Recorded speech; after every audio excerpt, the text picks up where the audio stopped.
책이 좋은 날입니다. 오늘 소개할 책은 씩씩하고 밝게 살아가는 50세의 마음. 인생 어떻게든 됩니다. 입니다. 지은이는 박금선, 발행하는 꼼지락입니다. 이 책은 24년째 MBC 라디오 여성시대 최장수 방송작가로 일하고 있는 저자 박금선님이 그동안 여성시대를 통해 숱하게 청취자들과 소통하면서 인생의 절반을 대견하게 견뎌온 50대를 위한 공감과 응원의 메시지를 담았습니다. 공자는 자신의 나이 50을 지천명이라고 불렀는데요. 이는 하늘의 뜻, 즉 타고난 운명을 아는 나이라는 말입니다. 그런데 요즘 나이 50의 마음은 어떨까요? 저자는 생애 절반에 오기까지 잘 버텨준 자신을 격려하며 남은 날들도 주름 없는 마음으로 살아가기 위한 삶의 소소한 이야기들을 펼쳐내고 있습니다. 이 책에서는 50대 독자의 마음을 헤아리는 공감의 키워드로 가득 차 있는데요. 전원주택과 아파트 중 어느 곳에 살지, 어떤 취미를 해보면 좋을지, 죽어서 어떤 사람으로 기억되고 싶은지 등 50대라면 한 번쯤 생각해 보았을 주제를 47편의 에세이로 풀어나가고 있습니다.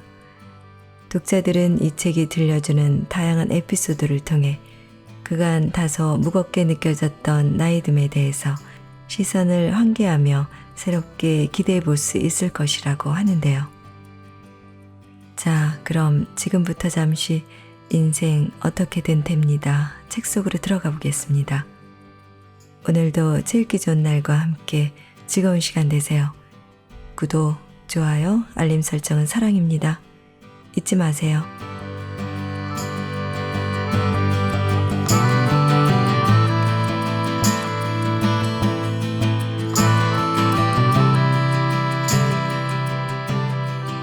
(50이라는) 숫자에 대해 생각해 본 적 있나요? 더구나 그것이 50세라는 나이라면 아마도 전에는 생각해 본 적이 없을 겁니다. 우리 모두는 50이 처음이니까. 미리 상상하기엔 낯설고 썩 기분 좋은 일만도 아니라 어쩌면 굳이 짐작할 기회를 마련하고 싶지 않았는지도 모릅니다. 그러나 오랜 세월을 지나 나를 찾아온 50에게 이렇게 말해주면 어떨까요? 50은 100을 반으로 접은 처음이야. 한마디로 50세는 인생의 두 번째 처음. 이제는 비로소 나를 새로 시작할 수 있는 나이. 반을 접었으니 접힌 뒷면은 당분간 생각하지 맙시다. 절반의 이쪽 면은 어쨌든 처음이라는 것에만 주목해 봅시다. 자, 무엇부터 시작할까요?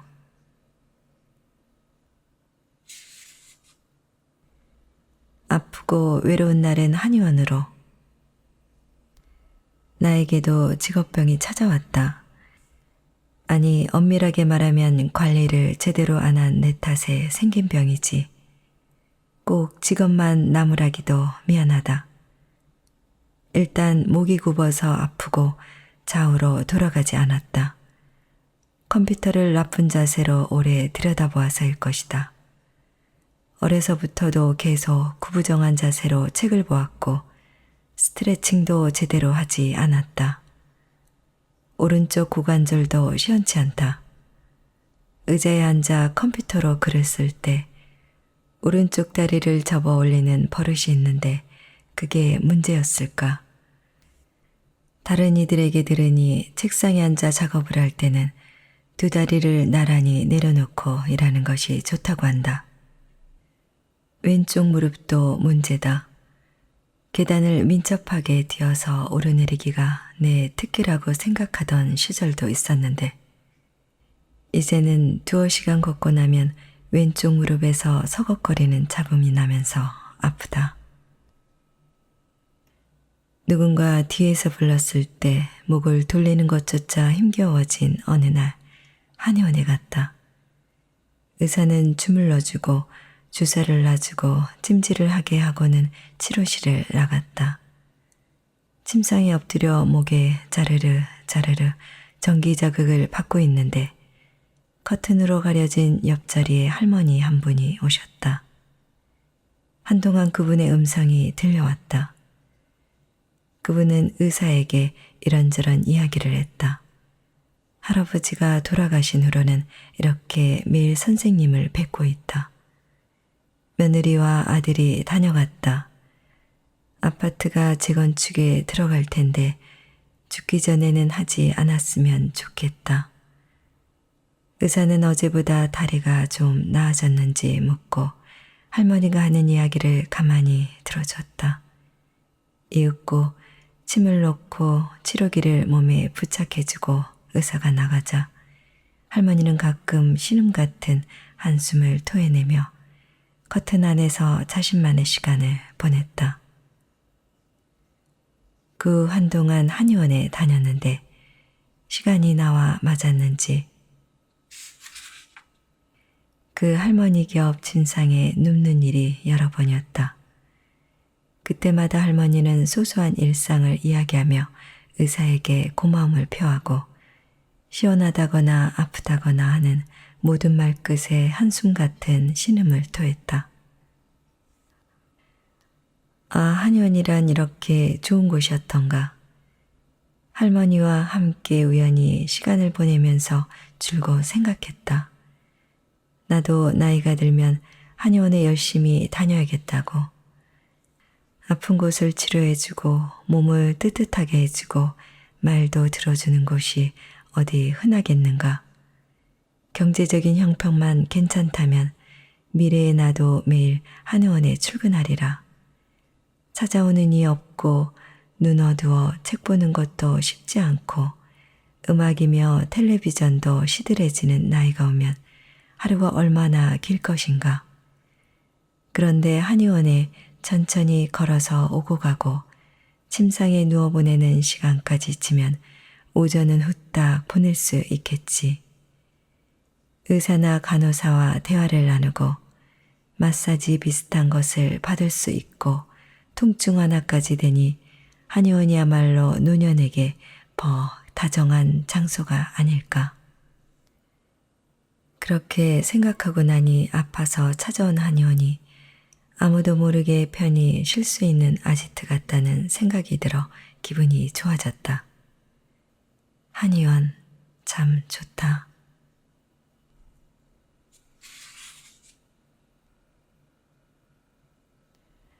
어떤 할머니로 불리고 싶은가?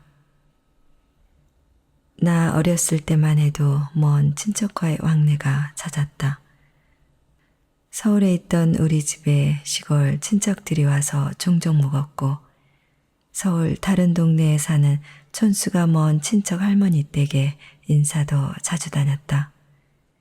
우리 형제는 약수 동네에 사는 친척 할머니를 사탕 할머니라고 부르며 특히 좋아했다. 그분은 주머니나 손가방에 늘 사탕을 지니고 있다가 우리에게 나눠주었는데 인자한 미소와 머리를 쓰다듬는 부드러운 손길을 꼭 함께 주셨다. 사탕을 보면 여전히 사탕 할머니가 떠오른다. 그리고 50대에 들어서면서부터는 사탕 할머니라니 얼마나 좋은 이름인가 감탄하게 된다. 나의 선배님 한 분은 디즈니랜드 할머니로 불린다. 이분은 미국 여행을 다녀오면서 디즈니랜드에서 작은 선물을 준비해 지인의 아이들에게 주었단다. 디즈니 캐릭터를 좋아하던 아이들은 당연히 기뻐했다. 그해 연말에 두 집이 다시 만나게 되었는데 선배님은 그때도 디즈니 캐릭터가 그려진 스티커를 문구점에서 몇천 원어치 사두었다가 주었다. 그 아이들이 초등학교에 들어가게 되었을 때는 디즈니 캐릭터가 그려진 티셔츠를 선물했다. 그런 일이 이어지면서 아이들은 선배님을 디즈니랜드 할머니로 부르게 된 것이다. 나이가 든다는 것은 어떻게 생각하면 모든 것과 멀어지는 일이다. 멀어지는 만큼 가까워지고자 하는 갈망은 커질 터. 손줄볼 되는 먼 친척 아이에게 혹은 이웃에게 나는 어떤 할머니로 불리면 좋을까? 요즘은 사탕을 주면 이 썩는다고 젊은 엄마들이 싫어할 테니 사탕 할머니는 곤란하겠지만 좋은 접두사가 붙은 할머니이고 싶다. 그러려면 결국은 무언가를 주어야 한다는 뜻일 텐데 그 점이 문제겠다. 한 후배가 말했다. 저는요, 호호 아줌마처럼 늙고 싶어요. 일본 만화 영화에 나오는 호호 아줌마는 얼굴은 조글조글 할머니인데 백발은 아니다. 호호 아줌마에게는 몸이 갑자기 작아지는 사건이 수시로 일어나는데 몸이 작아지면 평소에는 없던 초능력을 갖게 된다. 바로 동물과 대화할 수 있는 특별한 능력. 정말 그럴지도 모른다. 작아지고 낮아지면 대화가 통하지 않던 대상과도 말이 통하고 모르던 것을 훤히 알게 될지도. 후배가 호호 아줌마처럼 나이 들고 싶다 함은 동글동글 귀여운 겉모습만 뜻하는 것은 아니리라. 아이들과도 즐겁게 놀 수 있고 동물들과도 잘 지내는 사람, 즉 순수와 소통하는 사람이 되고 싶은 바람이리라.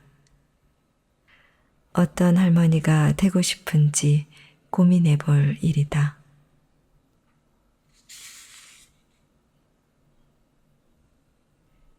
맨손 체조 분투기.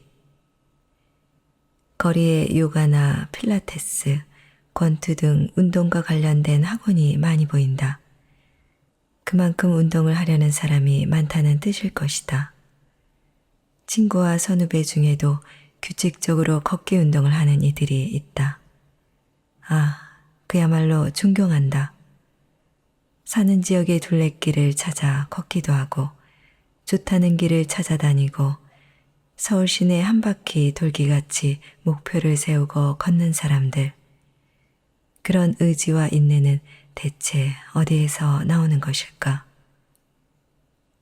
나는 꼼지락대며 앉아노는 것만 좋아하던 아이였다. 덕분에 작은 키와 튼실한 허벅지를 가지게 되었고 사춘기 이후 날씬했던 적도 없다.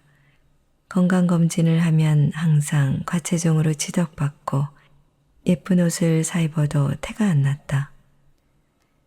어릴 때는 나보다 많이 먹고 운동도 안 해도 날씬한 친구들이 많은데 나는 왜 이런 체질을 물려받았담 하고 부모님 탓을 했다. 운동을 안 하고 몸 관리 안 한 내 탓은 하지 않고 우리 아이들도 날 닮아서인지 부모 탓을 한다. 허리가 큰 바지를 사도 허벅지는 꽉 낀다나. 그건 만약에 다시 닥칠지도 모르는 빙하기를 위해서 엄마가 너희에게 물려준 위대한 유산이지 하고 웃어넘기면서도 미안해진다.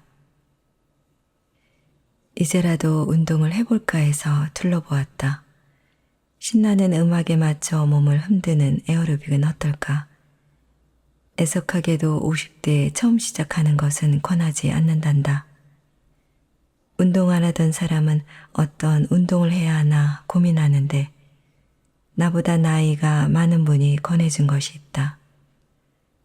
바로 국민체조. 70이 넘은 그분은 어려서 배운 국민체조를 하루에 3번씩 연달아 하신단다.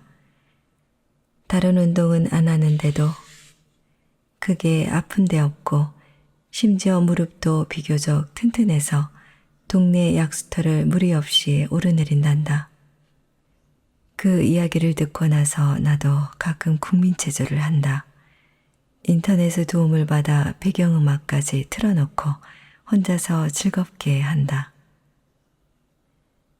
지금 50대가 초등학생 시절에 배운 국민체조 외에도 활용할 수 있는 체조가 많다. 우선 인터넷 포털 사이트에 국민체조라고 입력한다.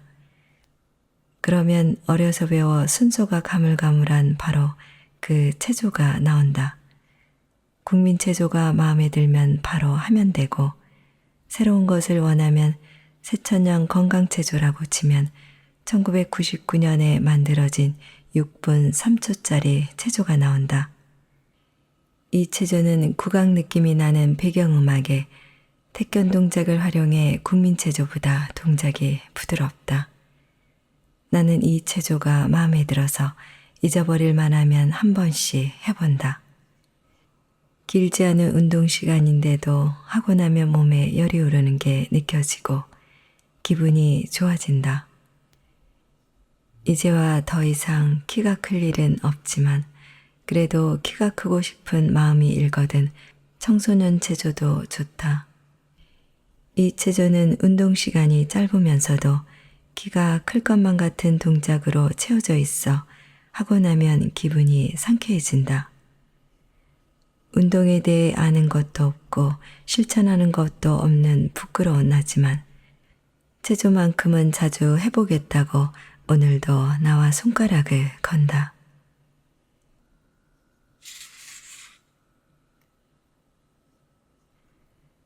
전원주택에 살까, 아파트에 살까? 주말이면 인터넷 포털 사이트 메인 화면에는 농가주택이나 전원주택을 소재로 한 기사가 올라온다. 주말에 어울리는 아이템을 제시할 테니 클릭해보라는 뜻일 텐데 나는 어찌나 순정적인지 정말 클릭해본다. 그러면서 매번 감탄한다. 와, 이렇게 초록에 둘러싸여 살면 정말 좋겠다. 상추를 키워서 친구들에게 나눠주면 좋겠다. 분수를 알아서인지 내 눈은 으리으리한 전원주택 화면에는 오래 머물지 않는다. 통유리를 끼운 드넓은 거실에 스페인 기와를 올렸다는 멋있는 2층 저택 분위기의 전원주택은 그저 잠깐 구경하고 낡은 농가주택을 고친 작은 집에 눈을 오래 두게 된다. 친구들과 만나는 자리에서도 언제부터인가 전원주택, 주말주택 이야기가 종종 나온다. 그러면 나는 냉큼 나도 기촌하고 싶어 하고 말하는데 그런 때면 친구들은 두 패로 나뉘기 마련이다. 다수의 친구들은 너 농촌에 살아봤어? 아니잖아. 농사가 얼마나 힘든데 게다가 농촌 사람들하고 잘 사귀어야 하는데 그게 그렇게 어렵다더라. 텃세도 있대. 차라리 전원주택을 가진 친구를 사귀어서 가끔 놀러나 가 하는 쪽이다. 여기에다가 지인이 전원주택을 마련해서 놀러 갔는데 손톱 밑이 까맣게 되었다는 등 얼굴에 기미와 잡티가 많이도 생겼더라는 등 아프면 병원도 먼데 어쩔 거냐는 등 보태지는 얘기가 늘어난다. 반면에 소수의 친구가 나는 나이 들면 전원주택에 살고 싶어. 작은 텃밭도 딸렸으면 좋겠고 도시에서 멀지도 않았으면 좋겠고 이러면서 희망사항을 열거한다. 주말 농장을 해본 미천으로 아무리 작은 밭이라도 농사가 얼마나 어려운지는 나도 조금 안다. 한여름에 한 주만 건너뛰고 방문해도 잡초가 무시로 자라있어 깜짝 놀라고 지난주에는 분명 고추가 멀쩡했는데 이번 주에 가니 병이 들어 시들시들한 적도 있다. 대를 세우고 줄을 잘 매주어야 하는데 그걸 제대로 하지 않아 방울토마토가 마치 호박처럼 땅을 기어가며 가지를 뻗는 것을 보고는 얼마나 미안하던지. 하지만 즐겁고 기뻤던 추억도 많다.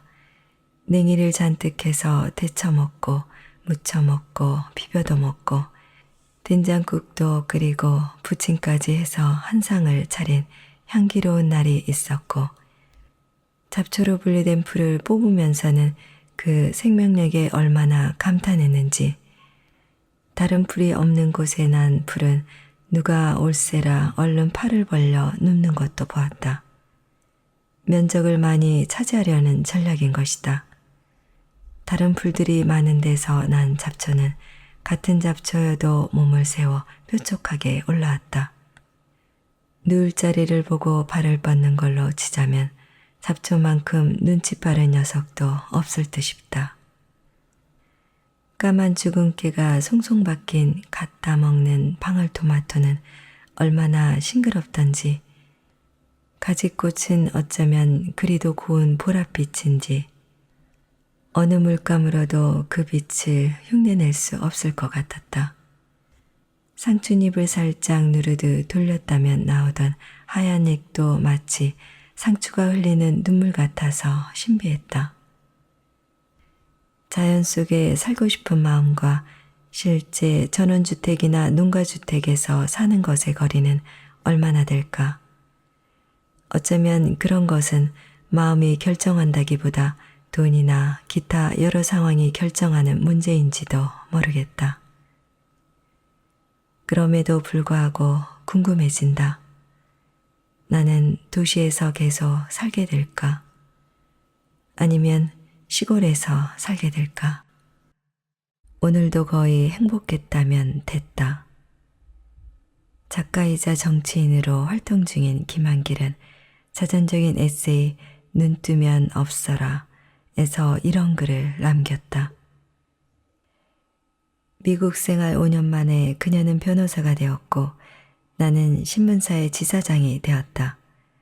당시 교포사에서는 젊은 부부의 성공 사례로 일컬어지기도 했다.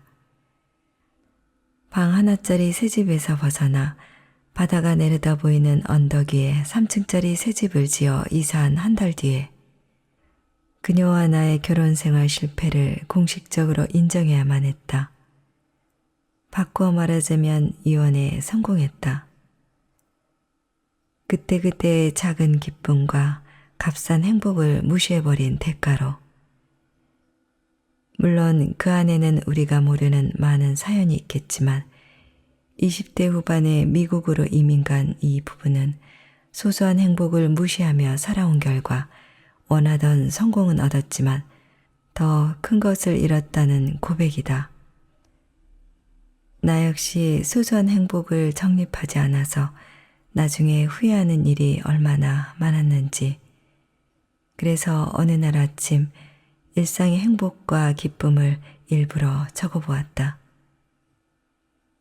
아침에 눈을 비교적 쉽게 떴다. 날마다 새벽 5시 반부터 알람을 여러 번에 걸쳐 설정해 두는데 오늘은 마지막 알람이 울릴 때가 아니라 2번째나 3번째쯤에 자리를 털고 일어났다. 스스로 꽤 부지런한 사람인 듯 느껴져 기지개를 켜는 마음이 느긋해졌다. 냉장고로가 물통을 꺼내면서 물이 있으려나 생각했다. 우리 집 식구들은 물이 떨어져도 나 말고는 채워넣는 이가 없다. 어떤 때는 빈 물통이 들어있다. 빈 통은 왜 넣어둔담? 빈 통이 덥대? 그런데 오늘은 어인일로 냉장고에 물이 든 물통이 있다. 추운 베란다로 나가 물을 꺼내오지 않아도 대단히 행운이다. 그 다음에는 커피를 마실 차례.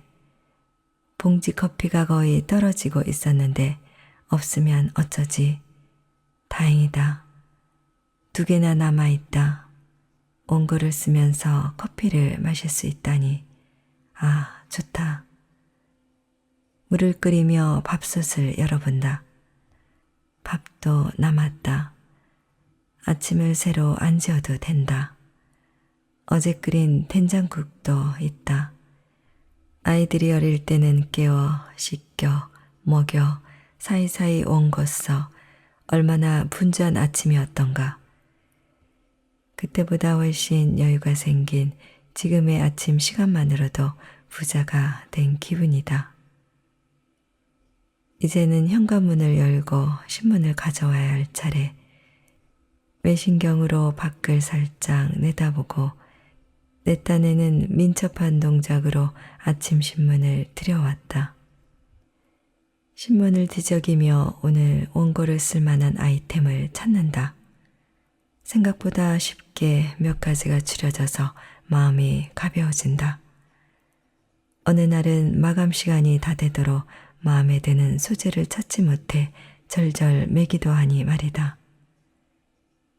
무사히 원고를 써 넘기고 씻고 지하철을 탔더니 기둥 옆자리 즉 7개 좌석 가운데 바깥 자리가 비어있다. 사람 사이에 꼭 끼어서 앉지 않을 수 있고 내 몸의 한쪽 면만 타인과 닿아도 되니 이 얼마나 기쁜가. 미소가 절로 난다. 덜컹덜컹 지하철은 잘 굴러가고 창밖으로는 햇살에 반짝이는 강물이 보인다. 오늘 하루도 잘 지내야지 마음먹으며 스마트폰으로 라디오를 듣는다. 전에는 아이들이 쓰다 버린 mp3 플레이어를 사용하거나 훨씬 더 전에는 카세트 테이프가 들어가는 휴대용 플레이어로 라디오를 들었다.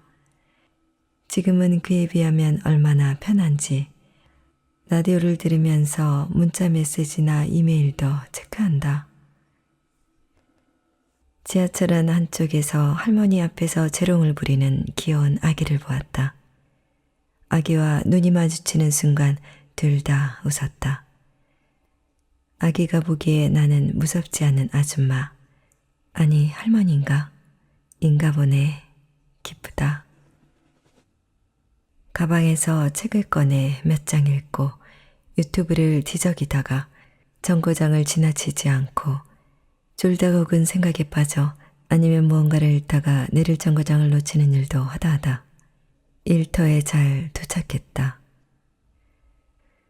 오전에 찾은 소소한 기쁨만도 이렇게나 많다. 수없이 밑줄을 긋게 한 이반데니 소비치의 하루가 생각난다.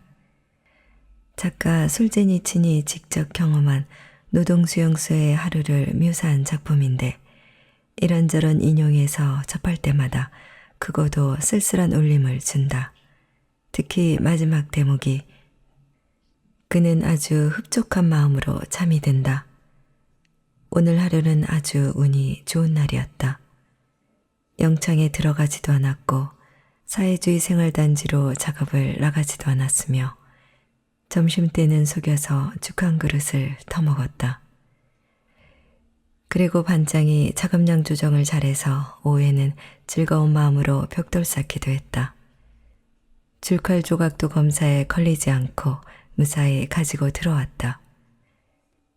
저녁에는 채자리 대신 순번을 맡아주고 많은 벌이를 했으며 입담배도 사지 않았는가.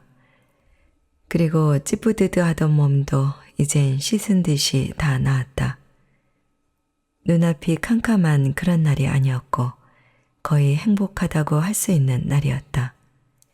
이렇게 그는 형기가 시작되어 끝나는 날까지 무려 10년을, 그러니까 날수로 계산하면 3653일을 보냈다. 사흘을 더 수용소에서 보낸 것은 그 사이 윤년이 들어있었기 때문이다. 그게 무슨 거의 행복이고 흡족이냐고 비참하기 짝이 없다고 따지고 싶지만 반복되는 매일이 회색이라면 인간은 아주 작은 희망이라도 매달릴 수밖에. 오늘 하루가 거의 행복했다면 괜찮다고, 그거면 됐다고 스스로 다독이는 모습에 가슴이 뭉클해진다. 인생이 고해라거나 사람은 모두 인생이라는 커다란 감옥에 사는 재수라는 표현도 있으니 우리 역시 소설 속 주인공처럼 소소한 행복이나 거의 행복에 기뻐해도 좋으리. 어쨌든 살아있고 살아야 하고 한편으로는 사라지기도 하니 기왕이면 미소를 띠고 싶다. 길에 떨어진 작은 자갈 같은 행복을 허리 굽혀서 자주 지울 것. 행복이 뭐 대단하고 큰 것이 아니라고 자신에게 수시로 일러줄 것. 이반 데니소비치 쇼프처럼 어떻게든 살아보자는 생각으로 생존에 매달리지만 최소한의 품위는 잃지 않을 것. 그렇게 소소한 행복에 기대다 보면 내가 가진 유한한 시간도 그런대로 잘 소비할 수 있으리라.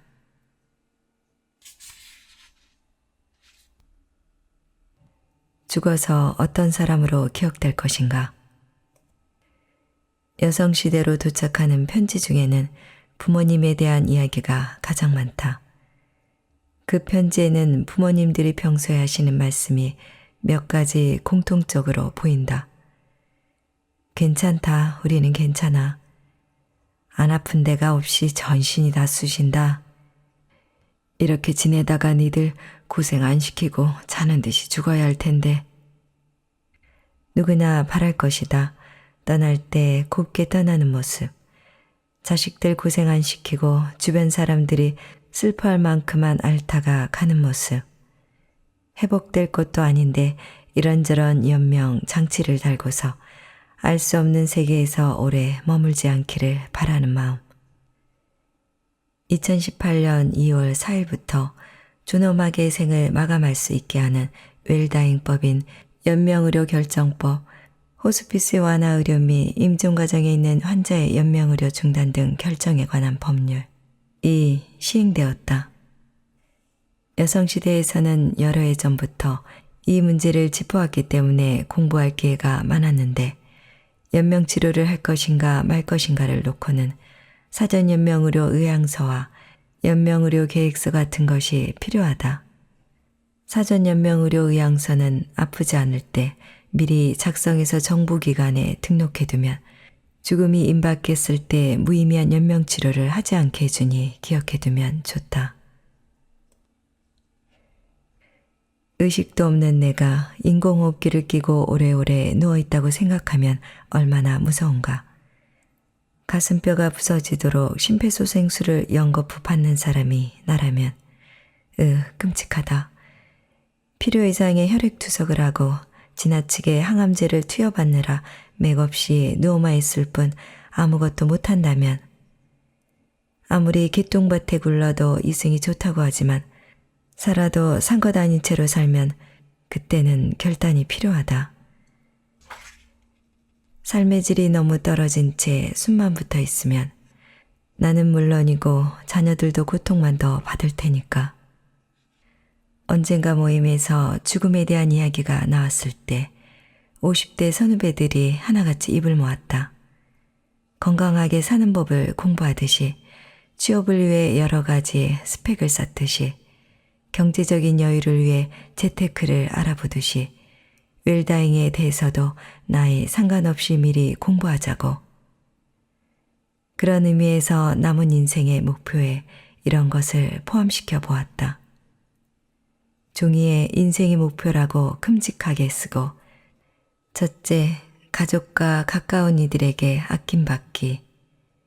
둘째, 죽은 뒤에도 가족과 친구, 이웃이 가끔 나를 그리워하게 하기. 살아서 아낌을 받으려면 평소에 주변을 괴롭히지 않아야겠고, 죽어서도 그리운 사람이 되려면 돈과 시간으로 주변을 고생시키지 않아야 한다. 그렇게 생각하니 선택이 더 분명해진다.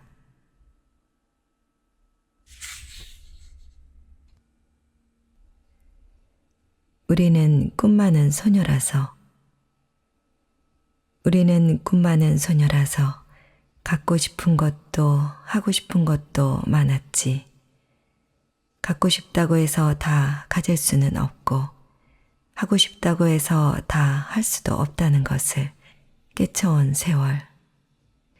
그 세월이 우리의 나이가 되었네. 사는 일은 동전의 양면 같아서 좋은 일 같아 뵈는 일이 꼭 좋은 일만은 아니고 기운 빠지는 일이 꼭 좌절할 일만은 아니라는 것도 알게 되겠지. 세옹지마 이야기 속 노인처럼 우리도 지혜로워진 거야. 이제 우리 안에는 어떤 소녀가 살고 있을까? 갖고 싶은 것과 하고 싶은 것이 그때와 달라졌지만 여전히 소녀의 눈은 빛나고 마음은 설렌다. 선하고 좋은 것들을 골라서 섭취해야지. 우리는 계속 성장해야 하니까. 우리 안의 소녀를 계속해서 잘 길러야 하니까.